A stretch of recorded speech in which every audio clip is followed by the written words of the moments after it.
Portions of Canada Business Week are sponsored by Acura, Canon, Air Canada, Dynamic Fund Management.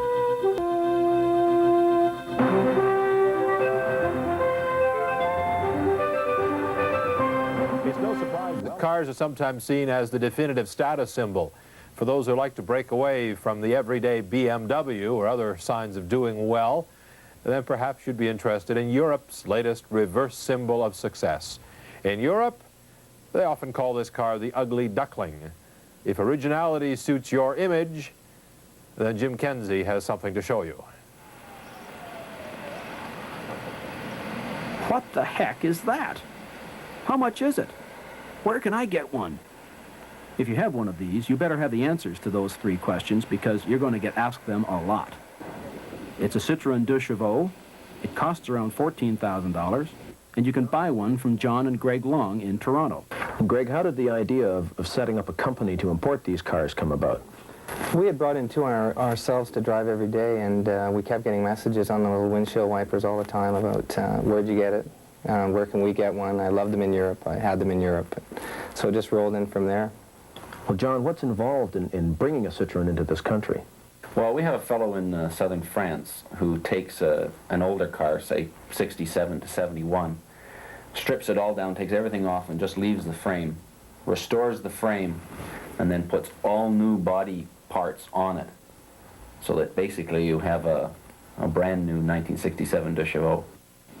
The 2cv was designed in France before the Second World War, but didn't reach production until 1947. Like the Model T Ford or the VW Beetle, it began life with a humble role to be the poor Frenchman's car. As such, it was engineered to be simple, tough, economical, and easy to fix. And quite clearly, conventional styling considerations weren't a big factor.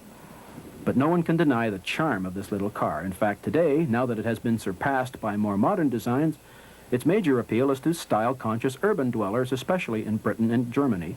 And now Canadians have their chance. This car just bristles with originality. The flimsy-looking hood opens to show off an engine so small as to be nearly unnoticeable.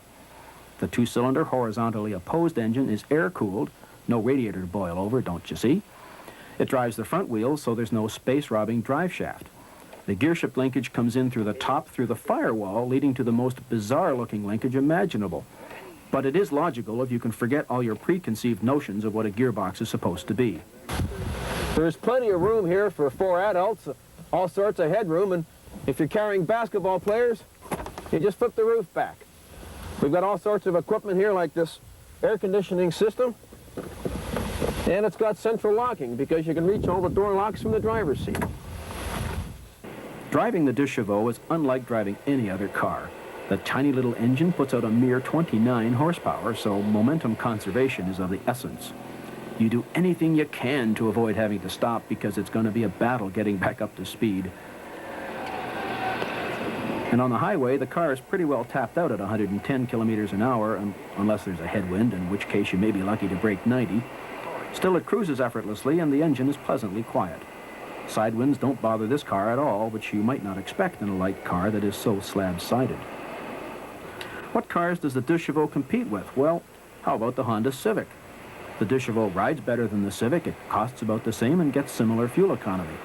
All right, so the Civic is a little faster. And speaking of faster, how about comparing the 2cv to the Ferrari Testarossa? No, I'm not kidding. Well, one of the reasons people buy Ferraris is that other people will stare at them as they're driving through the ritzy part of town, but I've never driven a car that gets as many admiring glances as this little ugly duckling right here. And at $14,000, that's got to make it the bargain of a lifetime. This is Jim KENZIE for Canada Business Week.